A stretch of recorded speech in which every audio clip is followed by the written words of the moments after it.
hari ini. Mungkin presentasi selanjutnya mungkin presentasi yang ketiga ya, diberikan kepada kelompok tiga. Dan hari ini seorang mereka akan mempresentasikan, mudah-mudahan apa yang mereka sampaikan benar-benar bisa bermanfaat bagi kita semua. Amin. Persilakan kelompok 3.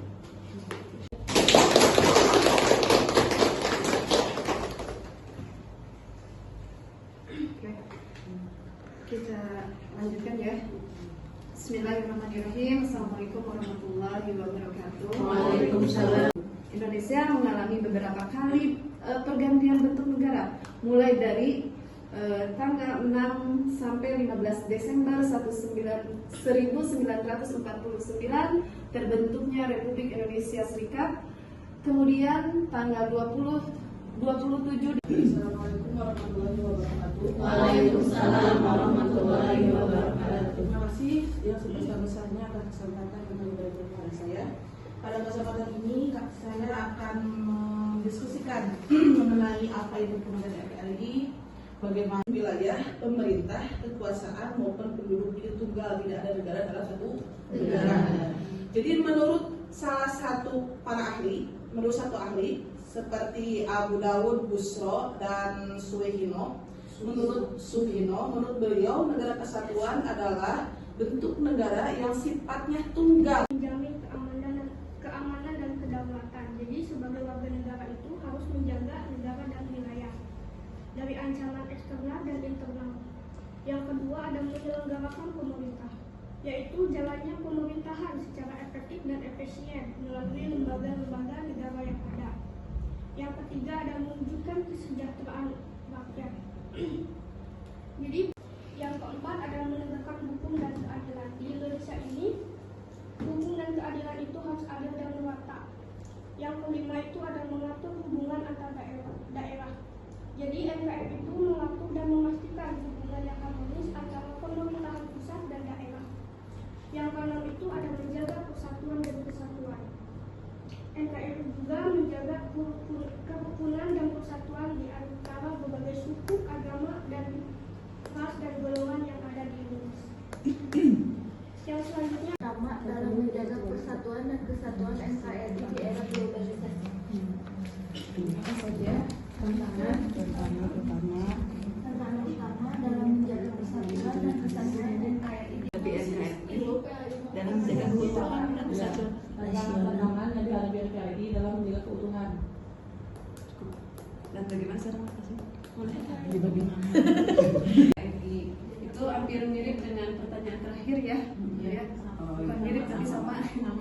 Jadi yang pertama itu adalah tantangan di perbedaan budaya dan agama. Itu yang kita hadapi ya, karena itu masih di Indonesia masih ada yang menentangkan gitu ya tentang agama, budaya gitu. Jadi perpecahan itu udah terlihat gitu ya karena perbedaan tantangan-tantangan nasional seperti kemiskinan dan korupsi.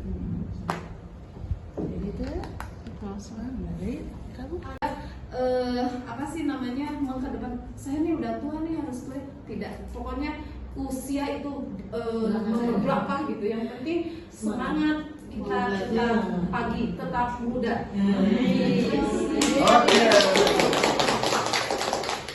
Itu mungkin jawaban untuk Ibu Ratna. Mudah-mudahan tidak puas, insya Allah nanti lain kali dilengkapi oleh Pak dosen gitu ya. Terima kasih. Oke, terima kasih presentasi yang tadi sangat luar biasa. Tepuk tangan dulu untuk karena ini materinya sangat bagus sekali. Jadi insya Allah minggu depan kita lanjutkan kembali. Silakan teman-teman ya pertanyaan-pertanyaan yang gitu untuk ditanyakan kepada teman-teman, mudah-mudahan mereka bisa menjawab dengan baik. Oke, hari ini kesimpulan ya di dalam pasal 1 ayat 1 dijelaskan bahwa negara kita itu berbentuk Republik Indonesia. Ya, artinya bahwa negara kita ini adalah bersifatnya adalah presidensial, ya, artinya bahwa setiap yang punya kompetensi ataupun punya kemampuan baru bisa diusulkan menjadi seorang presiden. Tidak seperti halnya sistem monarki yang di satu sisi harus menggunakan sistem keturunan gitu ya, dari sistem kerajaan itu sendiri. Makanya siapapun warga negara yang punya kemampuan, punya potensi, yang ingin mencalonkan diri menjadi presiden itu di dalam undang-undang itu sudah diatur. Ya, jadi setiap warga negara yang ingin mengajukan diri menjadi presiden itu dibebaskan, baik sipil maupun militer silakan. Gitu ya. Terus yang terakhir adalah di dalam pasal 18 ayat 1 dijelaskan bahwa Negara Kesatuan Republik Indonesia itu dibentuk sesuai dengan sistem otonomi. Ya, otonomi itu adalah sistem, ada yang disebut dengan desentralisasi, ada juga yang disebut dengan sentralisasi. Dahulu di zaman Soeharto itu ada yang disebut dengan sentralisasi. Sentralisasi itu apa? Sentralisasi adalah kebijakan semuanya itu dari pusat. Jadi seluruh daerah itu mau tidak mau harus mengikuti.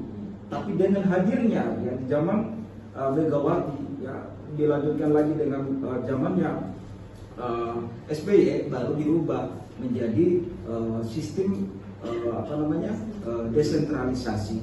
Ya, di satu sisi setiap daerah itu punya potensi, diberikan kewenangan untuk mengatur daerahnya sesuai dengan budaya dan karakteristik adat istiadat di daerahnya itu sendiri. Di sini dijelaskan di dalam Undang-Undang tahun 1999 pada saat ketika Soeharto lengser pada di nomor 22 ya tahun 1992 baru dibuat sistem yang disebut dengan sistem otonomi daerah, dari sentralisasi dirubah menjadi desentralisasi. Mungkin itu saja yang baru bisa sampaikan. Terima kasih atas waktunya, atas kehadirannya. Mudah-mudahan kita hari ini bertemu hari ini mudah-mudahan diberkahi oleh Allah Subhanahu wa taala. Wabillahi taufiq. Wassalamualaikum warahmatullahi wabarakatuh. Waalaikumsalam warahmatullahi wabarakatuh. Tepuk tangan.